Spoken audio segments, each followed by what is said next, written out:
ಡಿಕೆಶಿ ಭಾಷಣದ ವೇಳೆ D boss ಘೋಷಣೆ ಕೂಗಿದ್ದಾರೆ ದರ್ಶನ್ ಅಭಿಮಾನಿಗಳು. ಚಾಮುಂಡೇಶ್ವರಿ ಕರಗ ಮಹೋತ್ಸವದಲ್ಲಿ ಉಪಮುಖ್ಯಮಂತ್ರಿ ಡಿಕೆ ಶಿವಕುಮಾರ್ ಭಾಷಣ ಮಾಡುವಾಗ ದರ್ಶನ್ ಅಭಿಮಾನಿಗಳು ಡಿ ಬಾಸ್ ಎಂದು ಘೋಷಣೆ ಕೂಗಿರುವ ಪ್ರಸಂಗ ಜರುಗಿದೆ. ಕಾರ್ಯಕ್ರಮದಲ್ಲಿ ದರ್ಶನ್ ಕುರಿತು ಮಾತನಾಡಿದ ಡಿಕೆಶಿ, ಅದರ ಬಗ್ಗೆ ನಾಳೆ ಮಾತನಾಡ್ತೀನಿ. ದರ್ಶನ್ ಅವರ ಪತ್ನಿ ಭೇಟಿ ಮಾಡೋಕೆ ಸಮಯ ಕೇಳಿದ್ದಾರೆ.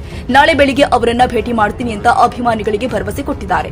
ಏನಾದರೂ ಅನ್ಯಾಯ ಆಗಿದ್ರೆ ಸರಿಪಡಿಸಲು ಪ್ರಯತ್ನ ಮಾಡ್ತೀನಿ. ಆದರೆ ನಾವು ಕಾನೂನಿಗೆ ಗೌರವ ಕೊಡಬೇಕು. ದೇಶದ ಹಾಗೂ ನೆಲದ ಕಾನೂನು ಪಾಲಿಸಬೇಕು. ಅನ್ಯಾಯ ಯಾರಿಗೆ ಆಗಿದ್ರೂ ಕೂಡ ನಾವೆಲ್ಲ ಸೇರಿ ನ್ಯಾಯ ಒದಗಿಸುವ ಕೆಲಸ ಮಾಡೋಣ. ನೊಂದವರಿಗೆಲ್ಲರಿಗೂ ಕೂಡ ತಾಯಿ ಚಾಮುಂಡೇಶ್ವರಿ ಅನುಗ್ರಹ ಕೊಡ್ಲಿ ಎಂದರು. ಉತ್ಸವ ಕುರಿತು ಮಾತನಾಡಿ, ಅಧಿವೇಶನ ಇದ್ದ ಕಾರಣ ಕಾರ್ಯಕ್ರಮಕ್ಕೆ ತಡವಾಗಿ ಬಂದಿದ್ದೇನೆ. ಕಳೆದ ಚುನಾವಣೆಯಲ್ಲಿ ಕಾಂಗ್ರೆಸ್ಗೆ ಮತ ಕೊಟ್ಟು ಇಕ್ಬಾಲ್ ಗೆಲ್ಲಿಸಿದ್ದೀರಿ. ನಿಮ್ಮ ಪ್ರೀತಿ ವಿಶ್ವಾಸ ಹೀಗೆ ಇರಲಿ. ನಿಮ್ಮ ಸೇವೆ ಮಾಡಲು, ರಾಮನಗರ ಕ್ಷೇತ್ರ ಅಭಿವೃದ್ಧಿ ಮಾಡಲು ಅವಕಾಶ ಕೊಟ್ಟಿದ್ದೀರಿ. ಡಿಕೆ ಸುರೇಶ್, ಬಾಲಕೃಷ್ಣ, ಇಕ್ಬಾಲ್ ಹುಸೇನ್ ಸೇರಿ ನಾನು ನಿಮ್ಮ ಸೇವೆಗೆ ಶ್ರಮಿಸ್ತೀನಿ ಎಂದರು.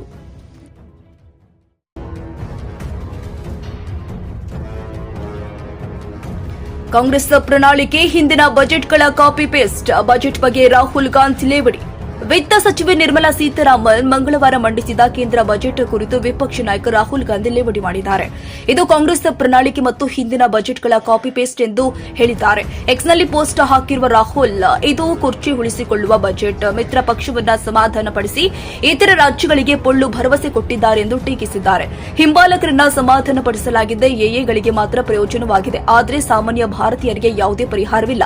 ಕಾಂಗ್ರೆಸ್ ಪ್ರಣಾಳಿಕೆ ಮತ್ತು ಹಿಂದಿನ ಬಜೆಟ್ಗಳನ್ನು ಕಾಪಿ ಪೇಸ್ಟ್ ಮಾಡಿದ ಬಜೆಟ್ ಇದು ಎಂದು ಲೇವಡಿ ಮಾಡಿದ್ರು.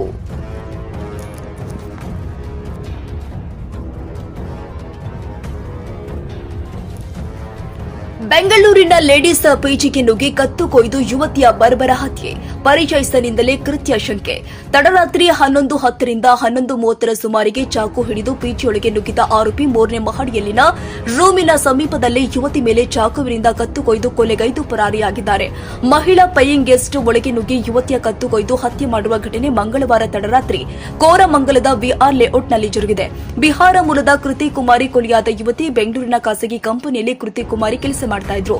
ತಡರಾತ್ರಿ 11:10 ರಿಂದ 11:30 ಸುಮಾರಿಗೆ ಚಾಕು ಹಿಡಿದು ಪಿಜಿಯೊಳಗೆ ನುಗ್ಗಿದ್ದ ಆರೋಪಿ 3ನೇ ಮಹಡಿಯಲ್ಲಿನ ರೂಮಿನ ಸಮೀಪದಲ್ಲೇ ಯುವತಿ ಮೇಲೆ ಚಾಕುವಿನಿಂದ ಕತ್ತು ಕೊಯ್ದು ಕೊಲೆಗೈದು ಪರಾರಿಯಾಗಿದ್ದಾನೆ.